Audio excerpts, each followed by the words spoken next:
Kunjungan Vladimir Putin ke Korea Utara pada Rabu 19 Juni 2024 dianggap sebagai peristiwa bersejarah.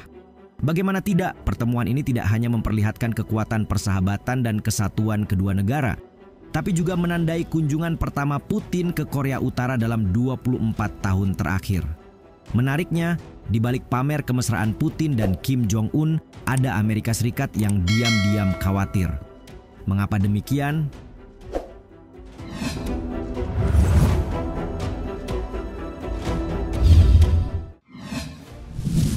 Putin disambut karpet merah. Pada Rabu dini hari, pemimpin tertinggi Korea Utara Kim Jong-un menerima kedatangan Presiden Rusia Vladimir Putin di Bandara Pyongyang dengan sukacita. Keduanya terlihat berjabat tangan dan berpelukan sebelum iring-iringan mobil besar mengangkut Putin ke alun-alun utama Pyongyang. Daily Mail dalam salurannya menampilkan penyambutan Putin dengan besar-besaran. Terlihat pula kerumunan bersorak-sorai, sementara Putin dan Kim Jong-un berjalan melewati lapangan Kim Il-sung dengan karpet merah besar yang membentang di sepanjang jalan. Sebelumnya, mereka juga berjalan melewati sekelompok anak-anak yang memegang balon dan melambai, serta kerumunan pengunjung lainnya menunjukkan sambutan selamat datang yang tak kalah meriah. Upacara ini sekaligus memberi kesempatan bagi mereka untuk memperkenalkan pejabat masing-masing. Khusus Kim, ia tak lupa memperkenalkan saudara perempuannya yang berkuasa, Kim Yo-jong. Sementara itu, Putin didampingi oleh beberapa pejabat tinggi, termasuk Wakil Perdana Menteri Denis Manturov, Menteri Pertahanan Andrei Belousov, dan Menteri Luar Negeri Sergei Lavrov. Setelah berkeliling di alun-alun, barulah mereka bergegas melakukan perjalanan bersama ke Wisma Negara Kumsusan di Pyongyang untuk melanjutkan pembicaraan. Kantor Berita Pusat Korea Utara melaporkan keduanya berada dalam agenda pembicaraan peningkatan hubungan bilateral.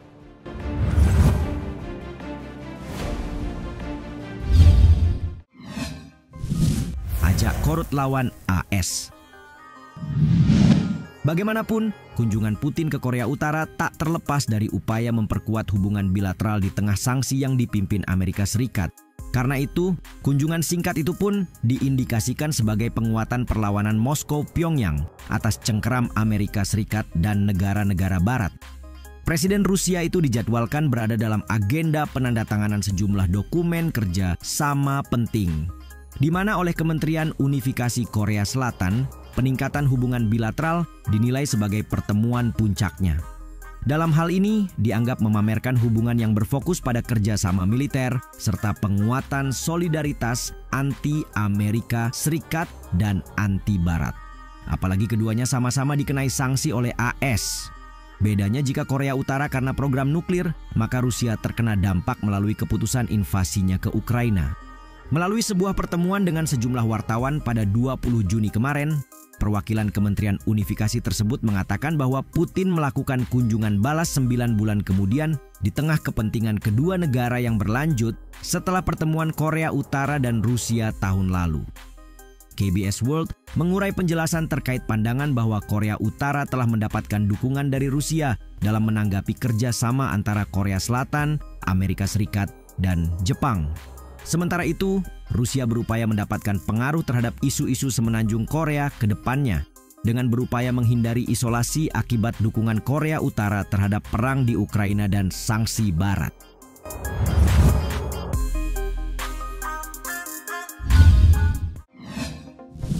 Janji saling bantu jika diserang. Vladimir Putin mengumumkan perjanjian yang ia tanda tangani bersama Kim Jong-un terkait upaya saling bantu jika terjadi agresi terhadap salah satu negara. Yah, ini tentang Fakta Kemitraan Strategis Komprehensif.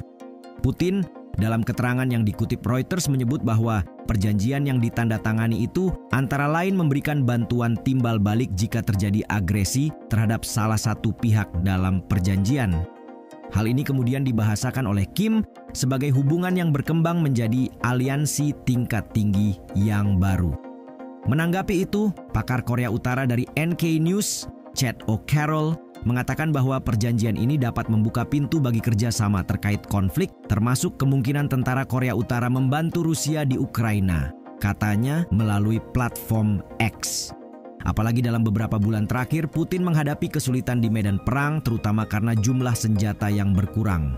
Sebaliknya, sejumlah analis juga memandang kesepakatan pertahanan itu dapat mendorong Moskow membantu Pyongyang dalam konflik di semenanjung Korea di masa depan. Menurut laporan BBC, sejak pertemuan tatap muka terakhir di Rusia pada bulan September, semakin banyak bukti bahwa Rusia telah mengerahkan rudal Korea Utara di Ukraina.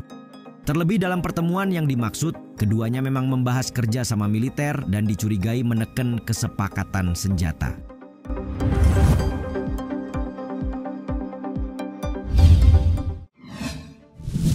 Punya ribuan hulu ledak nuklir. Pada dasarnya, Rusia dan Korea Utara telah menjalin hubungan baik sejak lama. Terlebih, keduanya sama memiliki riwayat ketegangan dengan Amerika Serikat dan sekutu-sekutunya. Adapun pertemuan baru-baru ini membuktikan hubungan keduanya kian membaik sehingga tidak heran jika musuh-musuh mereka dibuat khawatir karenanya. Mengapa gabungan militer dua negara ini menakutkan? Salah satunya karena kepemilikan persenjataan nuklir.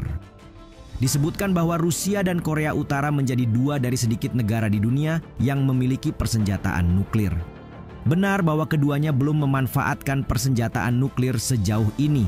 Namun, tidak menutup kemungkinan suatu hari nanti mereka akan menggunakannya ketika berada dalam kondisi tertentu. Menurut data Statista per Januari 2024, terdapat 12.100 hulu ledak nuklir di penjuru dunia dan Rusia didapuk sebagai salah satu negara dengan jumlah kepemilikan terbanyak. Berdasarkan perhitungan dan perkiraan yang telah dihimpun, Moskow memiliki 5.580 hulu ledak nuklir, di mana angka tersebut bahkan melampaui Amerika Serikat dengan 5.044 hulu ledak nuklir. Sementara untuk Korea Utara sendiri, belum diketahui secara rinci jumlah hulu ledak nuklir yang dimiliki. Namun, Pyongyang diprediksi setidaknya punya 50 hulu ledak nuklir yang bisa digunakan melalui berbagai persenjataannya.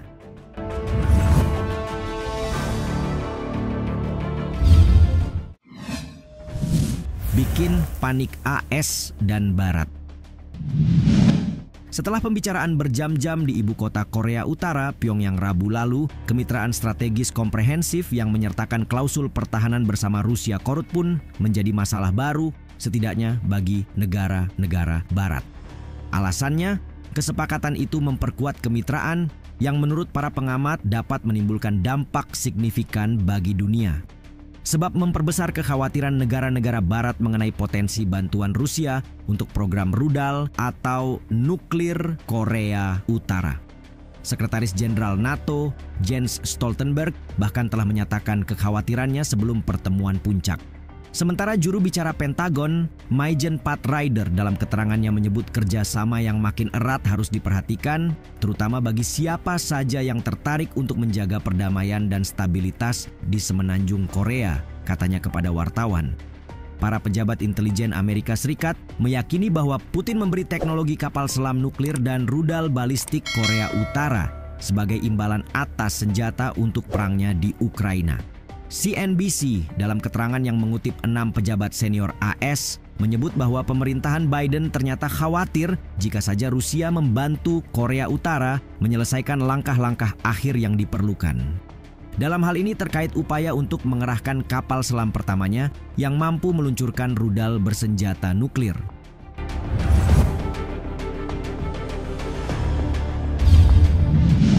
AS dan sekutu sudah cukup direpotkan dengan kehadiran Rusia dan kini negara ini menggait Korea Utara dalam hubungan yang kian hangat. Menurut kalian, seberapa siap AS menghadapi tantangan baru di masa depan? Kira-kira seperti apa hubungan baru ini mempengaruhi dunia?